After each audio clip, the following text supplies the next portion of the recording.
Welcome to my channel RJ veg kitchen. आज हम बनाएंगे बिल्कुल हलवा स्टाइल में कतली मिठाई। एकदम मुलायम, बहुत ही सॉफ्ट मिठाई बनी है हमारी और इसका शेप भी जो है वो बिल्कुल परफेक्ट बना है।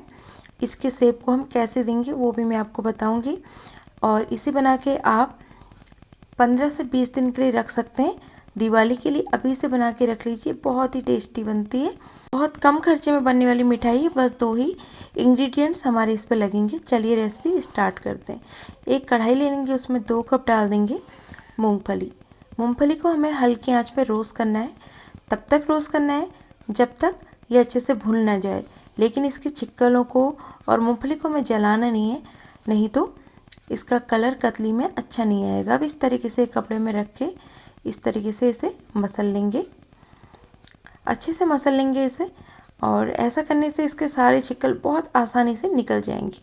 अगर आप दूसरा तरीका अपनाना चाहते हैं तो थोड़ा सा ठंडा होने दीजिए और इस तरीके से हाथों में लेके मसल लीजिए। और जो बचे हुए पीसेस हैं जो अच्छे से साफ नहीं हुए उनको भी आप कर लीजिए।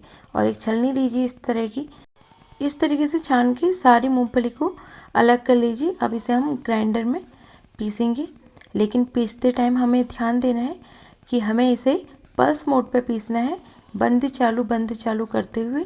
अगर आप कंटिन्यूसली इसे पीसेंगे तो जो मूंगफली है वो ऑयल छोड़ देगी। हमें मूंगफली को ऑयल नहीं छोड़ने देना है, इसलिए हम इसे बंद चालू करते हुए पीसेंगे और इस तरह से इसका टेक्सचर बना लेंगे। लेकिन कतली के लिए हमें इसको छानना पड़ेगा। अगर हम बिना छाने कतली बनाएंगे तो हमारी कतली अच्छी नहीं बनेगी, एकदम परफेक्ट शेप नहीं आ पाएगा, इसलिए हम इसे छानेंगे। छानने के लिए एक बर्तन ले लेंगे और उस पर छलनी को ले लेंगे और इस तरीके से छान लेंगे। एक चम्मच ले लीजिए, उसकी हेल्प से आप इसे छान लीजिए।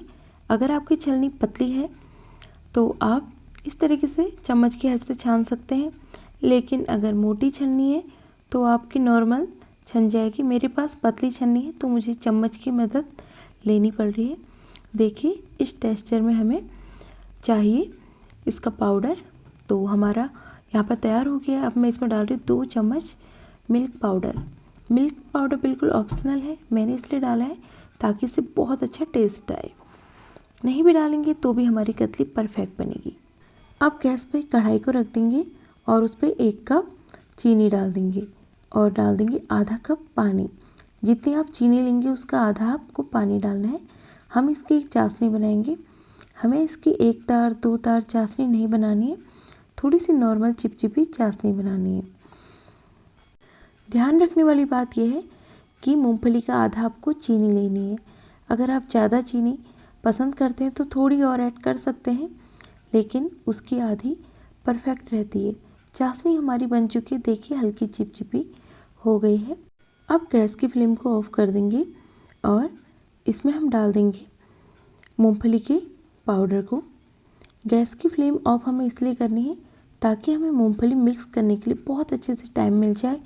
अगर आप गैस की फ्लेम ऑन करके मिक्स करेंगे तो हमें टाइम कम मिलता है और जो पेस्ट होता है वो जमने लगता है। इसलिए हमें गैस की फ्लेम को ऑफ करके अच्छे से इसे मिक्स कर लेना है और फिर हमें गैस को ऑन करना है। अब हम इसमें डालेंगे 1/3 टीस्पून इलायची पाउडर। इलायची पाउडर भी बिल्कुल ऑप्शनल है। अगर आप इलायची पाउडर का टेस्ट पसंद नहीं करते हैं तो आप इसे स्किप भी कर सकते हैं। अब हम इसे गैस की फ्लेम ऑन कर दी है और इसे मैं कंटिन्यूसली चलाते रहूँगी। हमें इसे तब तक चलाना है जब तक ये कढ़ाई को ना छोड़ने लगे। देखिए अब ये कढ़ाई को छोड़ने लगा है। अब इस पोजीशन पे मैं डालूँगी बस 1 टीस्पून घी।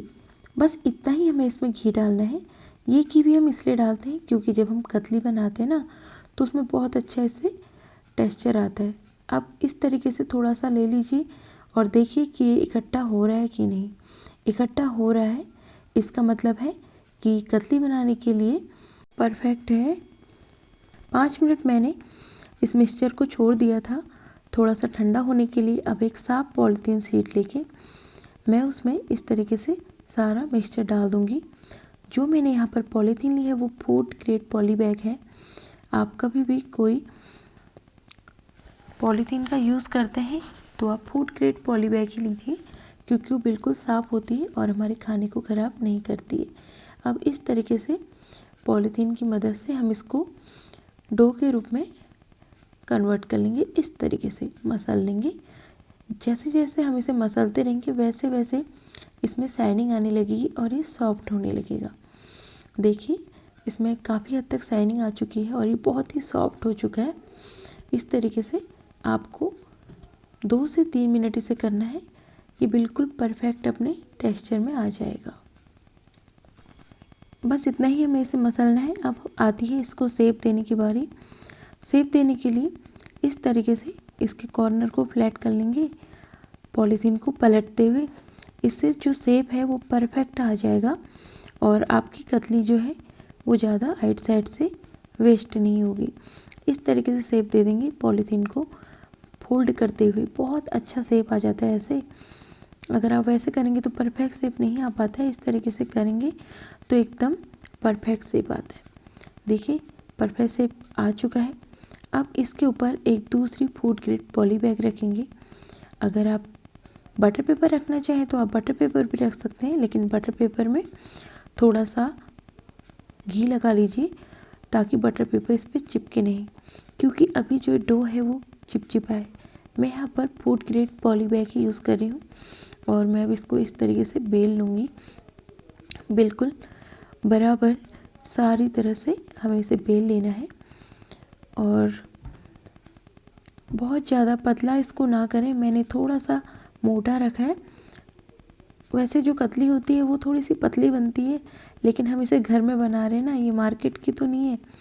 हमें इसे बहुत अच्छा शेप देना है और थोड़ा सा मोटा रखेंगे ताकि जो हमारी कतली है वो बहुत अच्छी दिखे, बहुत पतली पतली सी ना लगे। हल्का सा मोटा करेंगे मार्केट से, बहुत ज़्यादा नहीं। आप चाहे तो मार्केट की तरह पतली भी बना सकते हैं। इस तरीके से कतली हमारी बिल चुकी है और हम उसे अच्छा सा शेप भी दे चुके हैं। अब इस ऊपर वाली पॉली को हम निकाल देंगे और एक लेंगे स्केल। इस तरह से जो स्केल आती है ना वो सभी के घर पे बहुत आसानी से अवेलेबल होती है। तो सबसे पहले इसी स्केल से हम इसकी कटिंग भी करेंगे। हमें इसे वेट नहीं कराना है, तुरंत हम इसे कट कर लेंगे और फिर 10 मिनट के लिए हम इसे छोड़ देंगे। तो इस तरीके कॉर्नर कट कर लीजिए इसके। देखिए कितना अच्छा टेक्सचर आया है इसका और कितनी सॉफ्ट सी लग रही है। तो सारे कॉर्नर में इसी तरीके से स्केल से कट कर लूँगी, जिससे हमारी जो कतली है ना वो सारी की सारी परफेक्ट शेप में बनेगी। अब मैं इसके ऊपर सिल्वर पेपर लगा दूँगी। सिल्वर पेपर बिल्कुल ऑप्शनल है, अगर आपके पास अवेलेबल है तो आप लगाइए, नहीं तो आप इसे प्लेन भी रख सकते हैं। वैसे भी कतली हमारी बहुत अच्छी दिखती है। और अब इस तरीके से स्केल से नापेंगे और इस तरह से पलटते हुए पूरी कतली को हम इसी तरीके से काट लेंगे। ऐसा करने से हमारी जो कतली है वो बिल्कुल परफेक्ट बनती है। बड़ी छोटी साइज बिल्कुल नहीं निकलता है, बहुत ही परफेक्ट साइज ऐसे बनता है। इस तरीके से आप कतली काटेंगे तो आपकी कतली बिल्कुल मार्केट की कतली की तरह लगेगी। वीडियो पसंद आई है तो चैनल को सब्सक्राइब करके मोटिवेट कीजिए और दिवाली में इस बार साफ़ सुथरी मिठाई घर पे ही बनाइए। वीडियो देखने के लिए थैंक यू।